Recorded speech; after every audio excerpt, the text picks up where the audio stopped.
You know, when I first read this title, He is the Armor Singer, I stopped, just stopped. Because I've heard soldiers called warriors. I've heard them called monsters. I've heard them called gods. But Armor Singer?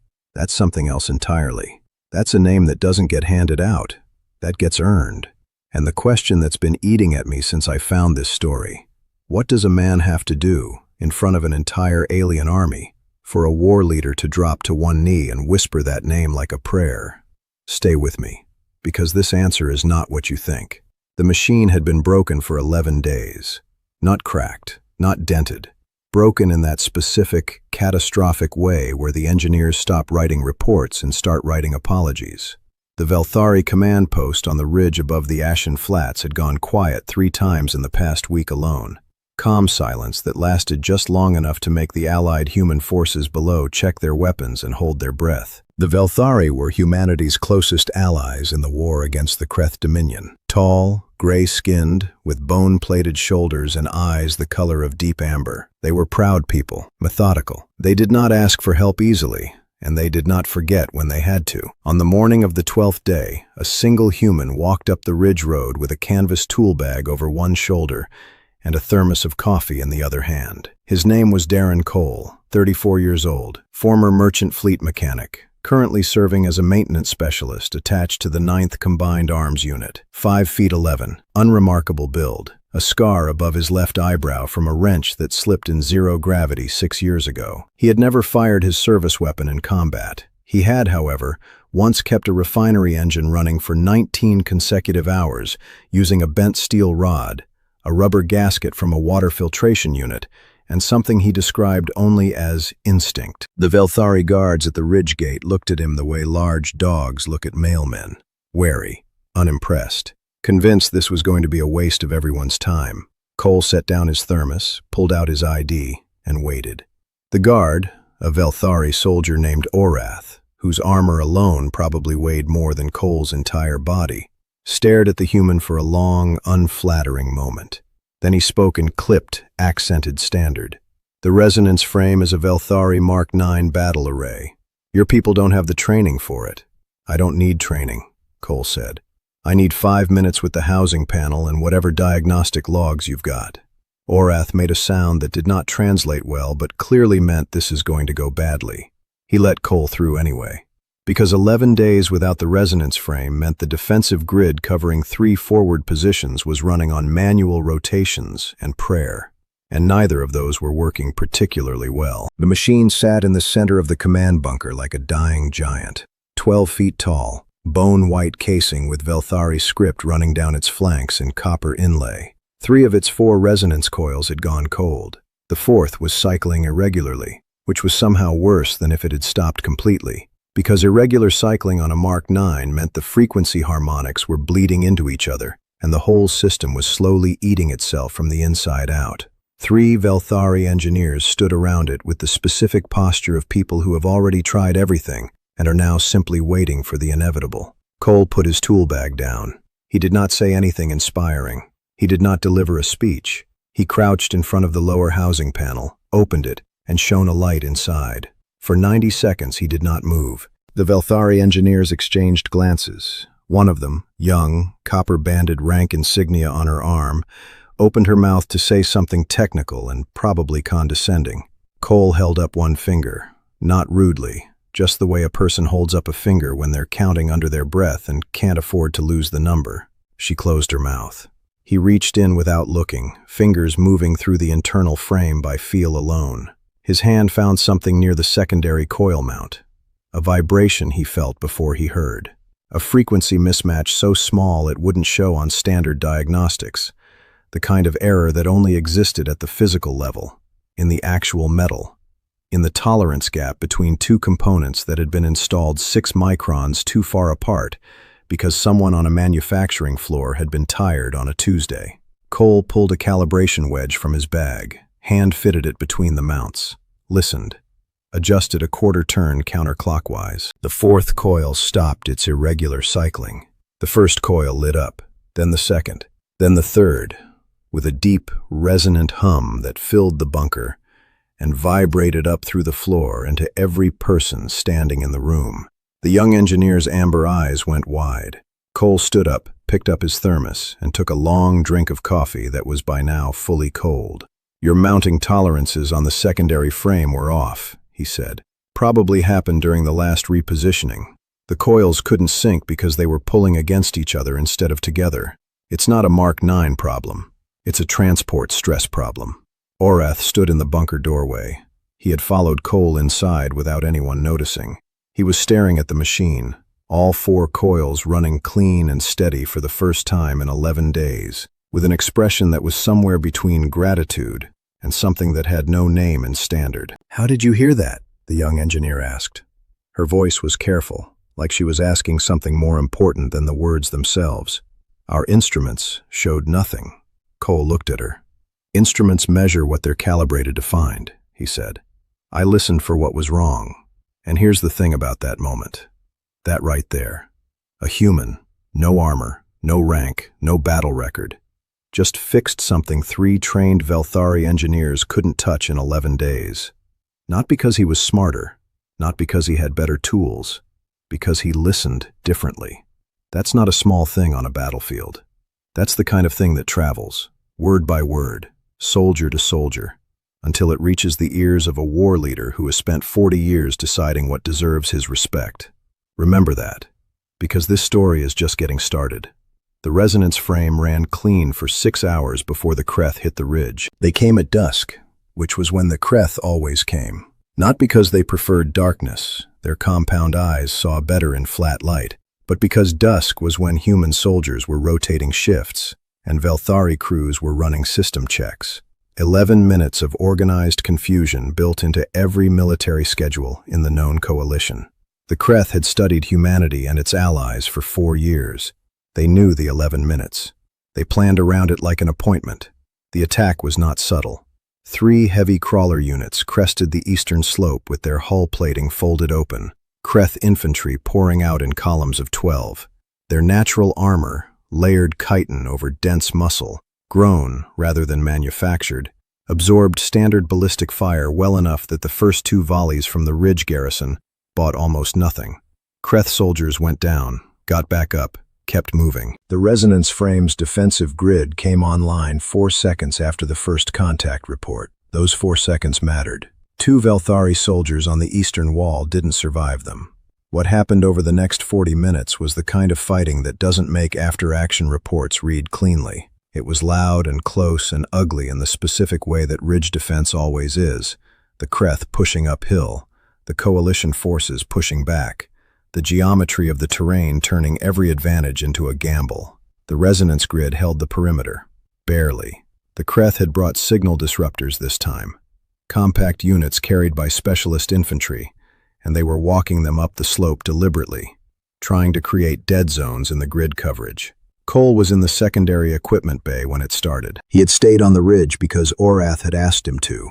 Not in those exact words, but in the Velthari way, which involved a direct stare and the phrase, "Your presence may be useful," which Cole had learned was as close to "please stay" as Velthari military culture allowed. He'd eaten their food, which tasted like salted iron and something faintly sweet he couldn't identify. And he'd spent the afternoon cataloging stress fractures in 2 of the auxiliary power conduits that nobody had noticed were developing. When the shooting started, he did not grab a weapon. He grabbed his diagnostic reader and went to find what was going wrong with the grid. What was going wrong was this. The Kreth signal disruptors were generating interference at a frequency that the Mark 9's input filters weren't designed to screen out. Not because the Velthari engineers hadn't been thorough, because the Kreth had clearly reverse-engineered the filter parameters and built their disruptors to slide right underneath the threshold. Smart. Expensive. Planned well in advance. The grid was developing gaps, small ones, only 3 to 5 meters wide but moving. The Kreth infantry with the disruptors kept walking, and the dead zones walked with them. And the Velthari gunners on the wall couldn't hold a firing line against targets that had uncontested approach corridors. Cole found the lead engineer, the young one with the copper rank bands, whose name he'd learned was Sarath, crouched over a control terminal with blood on her left sleeve from a graze that she was treating as irrelevant. "The disruptors," he said, not asking. "We know," Sarath said. We can't filter them without dropping our own signal sensitivity below operational threshold. If we tighten the filters, we lose targeting resolution. If we don't, we lose grid integrity. What frequency are they running? She told him. Cole stood very still for 2 seconds. Then he crossed to the manual modulation console, a panel that existed for field calibration purposes, and under normal circumstances required a certified Velthari systems operator to touch, and started working. Sarath was on her feet immediately. "You are not authorized." "I know," Cole said, not stopping. "Tell me when you're ready to authorize me." She watched his hands. He was not entering commands randomly. He was building a frequency bridge, a signal architecture that would allow the grid to treat the disruptor interference not as an obstacle, but as a carrier wave, using the Kreth's own signal to reinforce the grid's coherence rather than degrade it. It was the kind of lateral solution that required understanding both systems well enough to see them as one system. Sarath's mouth closed. She turned back to her terminal and started pulling up the parameters he would need. She did not ask how he knew how to do this, there was no time, but the question was in her eyes, amber and serious, every time she passed him a reading. 4 minutes and 30 seconds after Cole sat down at the console, the dead zones in the grid stopped moving. 1 minute after that, they started shrinking. The Kreth infantry with the disruptors had lost their cover. The grid found them. The Velthari wall guns found them next. The attack broke 17 minutes later. The crawlers pulled back. The Kreth infantry retreated in good order. They always retreated in good order, which was one of the many reasons they were terrifying. And the ridge went quiet except for the sound of the resonance frame humming steadily in the bunker below. On the eastern wall, Orath stood at the parapet and looked out at the slope. He was not a man who showed things on his face easily. 40 years of Velthari military service had built over whatever natural expressiveness he might have started with. But the soldier beside him, young, barely 2 years into his service, looked up and asked what any soldier asks after surviving something close. What stopped them? Orath was quiet for a moment. "The human mechanic," he said. "In the equipment bay." The young soldier looked toward the bunker. "He's a fighter?" "No," Orath said. And he said nothing else for a long time, because the right word for what Cole was had not come to him yet. It would, but not tonight. This is where most stories would make Cole the hero in the obvious way. Give him a gun, put him on the wall, let him fight. But that's not what's happening here. And I think that's exactly why this story lands so differently. He never fires a shot. He just keeps finding the thing that's broken and making it work again. And on a battlefield, in a war that humanity is genuinely losing, that turns out to be worth more than anyone expected. But the Kreth are paying attention now. And what comes next is not another attack on the ridge. The Kreth sent a different kind of problem 3 days later. Not soldiers, not crawlers. Something that arrived without sound, without warning, and without any signature the coalition's sensors could identify until it was already inside the perimeter. A device, roughly the size of a human fist, found lodged in the resonance frame's upper coil housing at 0400 hours during a routine inspection. Sarath found it. She did not touch it.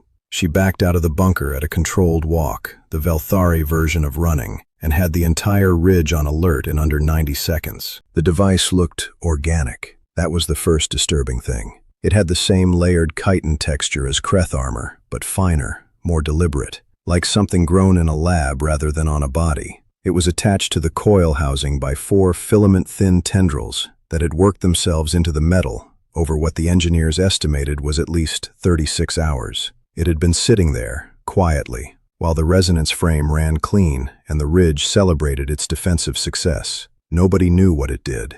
That was the second disturbing thing. Coalition Command sent a disposal recommendation within the hour. Full bunker evacuation, targeted thermal pulse, destroy the frame if necessary to neutralize the device. The resonance frame would take 11 days to replace. The ridge could not hold 11 days on manual rotations. Command acknowledged this. Command sent the recommendation anyway because the alternative, leaving an unidentified Kreth device attached to the most critical defensive system on the ridge, was not a category of risk that doctrine allowed. Orath read the recommendation. Then he looked at Cole, who had been standing quietly at the back of the briefing for the past 20 minutes, drinking cold coffee and staring at the technical scans of the device on the display wall. "You have a thought," Orath said. It was not a question. The tendrils, Cole said. They're not anchored. They're listening. Sarath pulled up the scan again. Her amber eyes moved across it differently now. Explain. Cole set down his thermos. The filaments aren't bonded to the metal. Look at the contact points. No chemical adhesion, no mechanical fastening. They're resting against the coil housing because they need skin contact with the frame's signal to do whatever they do. That means the device is passive. It's not building. It's reading. Reading what? Sarath asked. Our resonance frequency architecture. The exact calibration we're running. Probably has been since we fixed the frame. He looked at Orath. They don't want to destroy it. They want to copy it. Map our grid so thoroughly they can build a permanent disruptor that doesn't need infantry to carry it around. The bunker was very quiet. If that's accurate, Sarath said slowly, then destroying it with a thermal pulse would trigger a final burst transmission of whatever it's already collected. Yes, Cole said. So we cannot destroy it. Not yet. Orath's expression did not change, but something behind his eyes did. What do you need? Cole asked for 3 things. An isolated power coupling pulled from one of the auxiliary conduits he'd cataloged the day of the attack. A Velthari signal dampening cloth, standard equipment, used to wrap sensitive components during transport, and 40 minutes alone in the bunker with the device. Orath gave him all 3 without asking what he planned to do with them. What Cole did was not elegant. He would have been the first to admit that.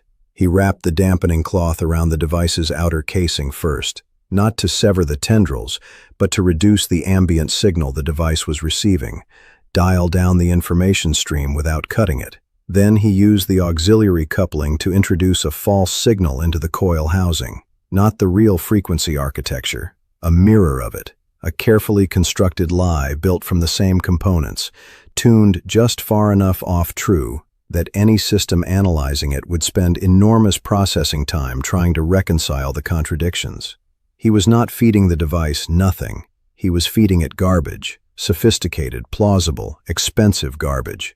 When he came out of the bunker, Sarath went in with 2 engineers and extracted the device using insulated handling tools. The tendrils released without resistance. Whatever it had been recording, it had now been recording a fiction for the better part of an hour. They sent it back the way it had come, placed it at the ridge perimeter near the eastern slope, and let the Kreth retrieval team, which had apparently been waiting in the tree line, collect it at their own pace. Orath watched through the ridge scopes as 3 Kreth scouts moved quickly down the slope with the device wrapped carefully between them. They think they have something, the young soldier beside Orath said. They have something, Orath said. Just not what they think. He was quiet for a moment. Down in the equipment bay, through the narrow bunker window visible from the wall, they could both see Cole already back at the auxiliary conduit work he'd interrupted, his diagnostic reader in one hand, writing notes in a small paper notebook with the other. The kind of paper notebook that had no power signature, no signal, nothing for anything to read. The young soldier watched him for a moment.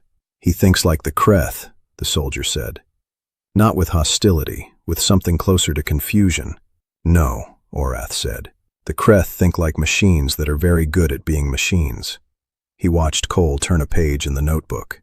He thinks like something that has spent its entire life making broken machines work. That's different. He didn't explain further, but that night, Orath sent a transmission to the 9th Combined Arms Unit's commanding officer. It was 3 sentences long. It requested that Specialist Darren Cole's temporary ridge assignment be extended indefinitely, pending command review. The commanding officer read it twice, because in 40 years of correspondence with Velthari officers, she had never once received a request like it from one. She approved it before she finished her coffee. I want to stay here for a second, because what just happened is not a small thing dressed up as a small thing. Orath, a Velthari officer with 4 decades of combat experience, just asked to keep a human mechanic on his ridge, permanently. No fanfare, no ceremony. Just a 3-sentence message that said, in the Velthari way, this man is worth more to me than I expected.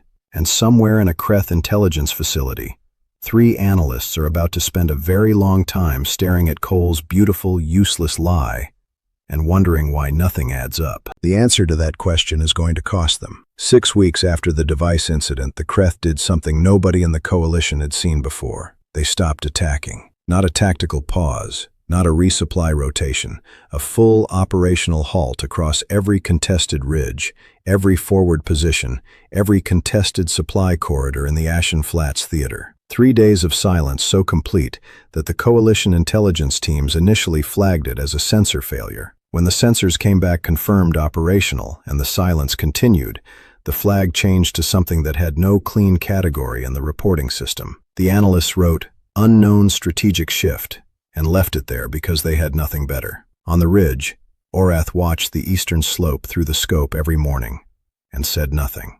Cole spent the 3 quiet days doing what Cole did. He found 2 stress fractures in the bunker's load-bearing struts that would have become a structural problem inside of 4 months. He recalibrated the wall gun targeting arrays, which had developed a half-degree drift that nobody had noticed, because half a degree doesn't matter much at close range, and the Kreth had never given them a reason to shoot at distance. He rewrote the grid cycling schedule to reduce the resonance frame's power draw by 11%, which extended the backup generator runtime from 6 hours to just under 8. Nobody asked him to do any of these things. He found them the way he found everything, by listening, by looking at what was actually there, rather than what the documentation said should be there. On the 4th day of silence, Sarath found him in the lower equipment bay and sat down on a supply crate across from him without being invited. "Why do you write everything in paper?" she asked. Cole looked up from his notebook. "Because paper doesn't have a signal. You're always afraid of being read. I'm always aware that anything broadcasting can be listened to." He went back to his notes. "It's not fear, it's just accurate." Sarath was quiet for a moment. In Velthari culture, silence in conversation was not uncomfortable. It was where the real thinking happened. Cole had learned this over 6 weeks and had stopped trying to fill it. "The device you deceived," she said eventually. "Our engineers analyzed the false signal you constructed. They said the frequency architecture you built was technically more sophisticated than our current operational grid." She paused. "You built a more advanced system than ours in 40 minutes, as a decoy." Cole did not look up. "Your system is built for reliability under combat stress. Mine was built to be confusing, different goals. But you understood our system well enough to exceed it." "I understood what it was trying to do," Cole said. "That's not the same as exceeding it." Sarath watched him for another moment. "Orcs wants you in the planning session tomorrow." The silence concerns him. It should concern everyone. He does not want your mechanical assessment. He wants your read on what the Kreth are doing. Cole finally looked up. "I'm a maintenance specialist. You fed a Kreth intelligence device a constructed lie that their analysts have apparently been trying to decrypt for 6 weeks, Sarath said. "Without tools, without preparation. Orcs' read on that is that your understanding of how an enemy thinks may be worth more right now than another tactical opinion from someone with better credentials." Cole stared at her. Then he closed his notebook. "What time?" he said. The planning session was held in the upper bunker with 8 people around a table that was designed for 6. Orcs stood rather than sat. 3 senior Velthari officers from the 2nd Ridge Command had come up from the valley position. Cole recognized their rank insignia from Sarath's patient explanations over the past weeks. 2 human intelligence officers from the 9th sat across from them, looking slightly outnumbered and aware of it. Cole sat at the end of the table with his notebook and a cup of something hot that was not quite coffee but was close enough. The intelligence summary was presented first. The Kreth halt was confirmed across all theater positions. Supply lines were still active. The coalition's aerial reconnaissance showed logistics movement in Kreth rear positions. They were not withdrawing. They were waiting. The senior Velthari officer, a woman named Vastar, Ridge commander for the entire Ashen Flats sector, laid out 3 possible interpretations: resupply and regroup, strategic deception preceding a larger offensive, internal Kreth command dispute causing operational pause. She then looked at Cole in the way that very senior officers look at people they're not entirely sure should be in the room. "The human mechanic," she said, not unkindly, just precisely. "Orcs has recommended your perspective." Cole looked at the reconnaissance maps on the table. He had been looking at them since he sat down. "They're not waiting for supplies," he said, "and it's not a command dispute." He pointed to 3 locations on the map, Kreth rear positions where the logistics movement was concentrated. "These are repair yards. The movement is maintenance equipment, not combat resupply. They're fixing something. Their armor systems take significant damage in sustained engagement. one of the human intelligence officers said. Standard repair cycle. No, Cole said. The timing is wrong for standard cycle, and the volume is too high. Look at the traffic density. This isn't routine maintenance. He traced the 3 positions with one finger. They're rebuilding something specific, something they deployed that came back damaged. The room was quiet. The signal device, Sarath said. Not just the one we sent back, Cole said. I think they deployed multiples, across all positions in this theater simultaneously. And I think whatever we did to the one on this ridge, he glanced at Sarath briefly, happened to most of them. The false signal cascaded somehow. Their entire intelligence picture for this sector is corrupted. Velthari leaned forward. You're saying their operational pause is because they don't trust their own data? They're meticulous, Cole said. Everything they do is precise and planned. If their data is unreliable, they won't advance. They'll rebuild the data collection from scratch before they move again. He looked up at Velthari. Which means we have a window. However long it takes them to rebuild clean intelligence on our positions. The senior officers exchanged looks. In Velthari culture, that particular exchange, brief, amber-eyed, carrying an entire conversation in 3 seconds, meant something had shifted in the room's internal hierarchy. Velthari looked at Orath. Something passed between them. Then she looked back at Cole. How long is the window? She said. Not a question. A request for an estimate from someone whose estimates she had apparently decided to take seriously. Cole thought for a moment. The device they recovered from us collected roughly an hour of false data before we pulled it. If the others collected similar volumes, their analysts are looking at a theater-wide intelligence picture that is 60 to 70% fabricated. He paused. I'd want 3 weeks to verify data that corrupted. Maybe 4 if I was being careful. You would want, Velthari said. If I were them, Cole said. Yes. Velthari straightened. She did not smile. Velthari generals did not smile in planning sessions, or possibly at all. Cole had not determined this conclusively, but something in her posture changed. 3 weeks, she said, looking at the map.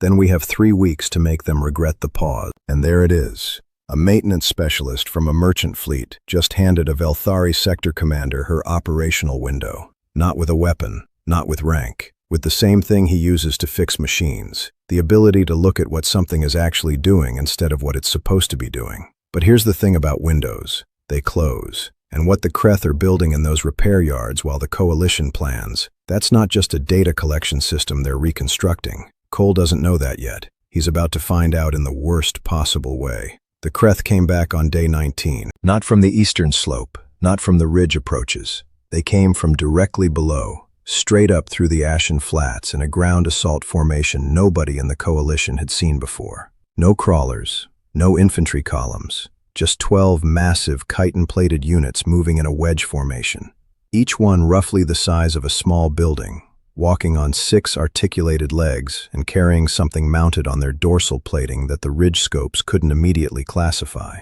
The first shot from the new weapons hit the resonance frame's external antenna array and took it off cleanly at the base. No explosion, no heat signature. A focused, coherent pulse that the grid sensors registered for exactly 1 millisecond before the antenna was simply gone. The grid went to backup routing. The backup routing lasted 4 seconds before the second shot found the secondary antenna housing. The grid went dark. In the 11 seconds between the grid going dark and the wall guns opening fire, Cole was already in the bunker. He had been awake since 0300, not because he'd predicted the attack. He hadn't, not exactly. But because he'd spent the previous 2 days quietly troubled by something he couldn't articulate until the night before. The repair yards, the logistics traffic. He'd been thinking about what he would rebuild if his data collection system had been compromised at the source. And the answer that kept coming back to him was that he wouldn't rebuild the same system. He would build something that didn't need to collect data because it didn't need to aim. He'd written 4 pages of notes in his paper notebook about this, and then sat with them until 3 a.m., before deciding he was probably wrong and trying to sleep. He was not wrong. The new Kreth weapons were not targeting systems. They were frequency emitters, tuned specifically to the Mark IX resonance architecture. Not a disruptor this time, a destroyer. They had reverse-engineered enough of the real grid frequency from the pre-corruption data they'd collected to build something that could collapse the frame's coherence from outside the perimeter. Whatever false signal Cole had fed their device, It hadn't corrupted the first hour of collection, only after. The first hour had been enough. Sarath found him at the primary console with both housing panels open, and his hands already inside the frame. "The external arrays are gone," she said. Her voice was level. Sarath's voice was always level. Cole had decided weeks ago this was one of the more impressive things about her. "I know," Cole said. "Close the bunker doors and kill every powered system in this room except the frame itself. If we kill the auxiliary power, the frame goes to emergency reserves. 12 minutes of operation." "I don't need 12 minutes of operation. I need 12 minutes of silence." He pulled his hands out, looked at what he was holding, a primary frequency modulator the size of his forearm, and set it on the floor carefully. "They're targeting our broadcast signature, so we stop broadcasting." Sarath stared at him. "A resonance frame that isn't broadcasting is not a defensive grid. It's a very large and expensive piece of furniture." "It's a receiver," Cole said. "And right now the Kreth are sending us a very loud and very detailed signal from 12 emitters in perfect formation." He looked at her. "Do you know what you can do with a strong enough incoming signal and a correctly tuned receiver?" She understood before he finished the sentence. Her hand was already moving toward the auxiliary power controls. The bunker doors sealed. Every powered system in the room went dark, except the resonance frame, which dropped to emergency reserves, and went quiet in a way that felt wrong, like a voice suddenly cutting out mid-sentence. Outside, the wall guns were doing what wall guns do, which was making an enormous amount of noise and achieving limited results against chitin plating built to absorb ballistic impact. The six-legged Kreth units kept walking. The frequency emitters kept firing. The grid stayed dark. Cole worked in the near blackness with a hand torch clenched between his teeth. He was rewiring the frame's input architecture by feel, converting it from a broadcast array to a pure collection dish. Every antenna surface turned inward, oriented to receive rather than transmit. It was not a modification the Mark IX was designed to accept. The housing resisted it in 3 places, components seated in configurations that assumed the machine would always be talking, never just listening. Cole had spent 6 weeks learning exactly how this machine thought. He convinced it. 11 minutes and 40 seconds into emergency reserves, he sat back on his heels and said, quietly, "Now." Sarath rerouted the collected signal through the frame's output array in a single, concentrated pulse directed downward, straight through the ridge bedrock, through the conductive mineral deposits that every Velthari geologist had noted in the ridge survey, and every military planner had ignored because rocks were not tactically relevant. The conductive deposits carried the pulse outward in a radial pattern across the entire Ashen Flats. The 12 Kreth emitter units stopped walking simultaneously. Their articulated legs locked, their dorsal weapons went dark. Every Kreth soldier in the flats wearing standard armor, which was all of them. Because Kreth always wore standard armor. It was biological. It was who they were.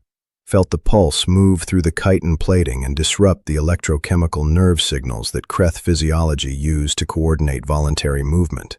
For 94 seconds, nothing on the Ashen Flats moved. The coalition forces on the ridge did not immediately understand what had happened. They understood that the enemy had stopped. They understood that their grid was still dark. They understood that somewhere in the bunker below, something had changed. Orath came down from the wall at a pace that was, for Orath, urgent. He came through the bunker door to find Cole sitting on the floor with his back against the resonance frame, the hand torch still in his mouth, his paper notebook open on his knee, writing notes. The frame hummed behind him, not on emergency reserves anymore, but rerouted, rebuilt, running on a configuration that had not existed 60 minutes ago and would need to be properly documented before anyone else could operate it. Sarath stood at the console with her arms crossed, and an expression that Cole had learned over 6 weeks meant she was deciding how to describe something she had just witnessed and was finding the available vocabulary insufficient. Orath looked at Cole. He looked at the frame. He looked at Sarath. "Report," he said. "The frame is operational," Sarath said. "Modified." The specialist rewired the input architecture to collect the Kreth emission signal and discharge it through the ridge mineral deposits. The Kreth units experienced systemic nerve disruption. She paused. All 12, simultaneously. Orath was quiet for a long moment. From outside, distant and muffled by the bunker walls, came the sound of Velthari soldiers moving onto the flats, taking positions, securing the locked Kreth units whose legs were only now beginning to respond again. Too slowly, too late. Vastar's voice came over the command channel, tight and controlled in the way that very senior officers get when something has exceeded every parameter they planned for. Ridge bunker, confirm grid status. Sarath keyed the channel. Grid is operational. Configuration is non-standard. Documentation is pending. A pause. What does non-standard mean? Sarath looked at Cole. Cole looked at his notebook. It means the specialist improved it, Sarath said. Another pause. Longer. Then Vastar, sector commander of the entire Ashen Flats theater, 4 decades of Velthari military service, a woman who had personally overseen 11 major engagements and had never in that time requested the opinion of a human maintenance specialist about anything. Get him on this channel. Cole took the torch out of his mouth. Sarath handed him the comm unit without comment. Cole, he said. Specialist. Vastar's voice was careful in a way it hadn't been in the planning session, like she was choosing every word with both hands. What you just did, can it be reproduced at other ridge positions? Cole thought about it honestly, the way he thought about everything. The mineral deposit composition varies by location. I'd need to survey each site. But the input conversion, yes, that can be taught. Silence on the channel. Then, away from the mic, but not far enough away, in Velthari, which Cole did not speak fluently but had been picking up in fragments for 6 weeks, he heard Vastar say something to someone beside her. He caught 3 words. Armor singer. He is. He didn't know the phrase. He wrote it in his notebook phonetically and put a question mark after it. Outside, the assault on the Ashen Flats was already over. 12 Kreth emitter units secured. Coalition forces advancing across ground that had been contested for 4 months. The ridge resonance frame running in a configuration that nobody had designed, nobody had authorized, and nobody except 1 human mechanic and 1 Velthari engineer fully understood. Orath crouched down to Cole's level. It was a significant gesture. Velthari did not crouch easily in full armor, and they did not lower themselves to another person's eye level unless they meant it. You should rest, Orath said. I need to document the rewire before I forget the sequence, Cole said. You won't forget it. No, Cole admitted. But someone else might need to do it without me someday. Better to write it down. Orath looked at him for a long moment. The phrase Vastar used. You heard it. 3 words. I wrote them down. Armor singer, Orath said, in standard this time. It is an old term. Before Velthari used manufactured armor, our warriors maintained their battle plating through a process of rebia. The closest translation is tuning. Frequency calibration applied through direct contact. The ones who did this were not soldiers, they were craftspeople. But before every major engagement, the war leaders came to them. He paused. They were considered untouchable in battle, not because they were protected, because losing them was not acceptable. Cole looked at his notebook, then at Orath. I'm a maintenance specialist, he said. Yes, Orath said. You are. He stood. Rest, armor singer. Tomorrow Vastar wants the survey plan for the other ridge positions. You have a great deal of work ahead. He walked out. Cole sat alone in the humming bunker for a while. Outside, the Ashen Flats were quiet for the first time in 4 months. Through the narrow bunker window, the sky was turning the particular deep color it turned at this hour on this planet. Not quite purple, not quite gray. Something that had no name in any language Cole knew because nobody had needed to name it until now. He wrote the rewire sequence in his notebook, all of it. Every step, every adjustment, every place the machine had resisted, and how he'd talked it into compliance. Clear enough that someone else could follow it. Clear enough that it would survive him. Then he closed the notebook, finished the cold, almost coffee, and went to find somewhere to sleep. And that's the thing that gets me every time I come back to this story. He writes it down. Not for credit, not for record, so someone else can do it without him. That's not a soldier's instinct. That's not a hero's instinct. That's a craftsman. Someone who understands that the work matters more than the person doing it. And maybe that's exactly why an entire army knelt. Not to a fighter, not to a weapon, to the man who kept listening when everyone else had stopped. If you've made it this far, and I know you have, You already know this channel is where these stories live. HFY Soundscape exists for exactly this. The stories that don't fit anywhere else. Hit subscribe if this one stayed with you, because the next one is already waiting.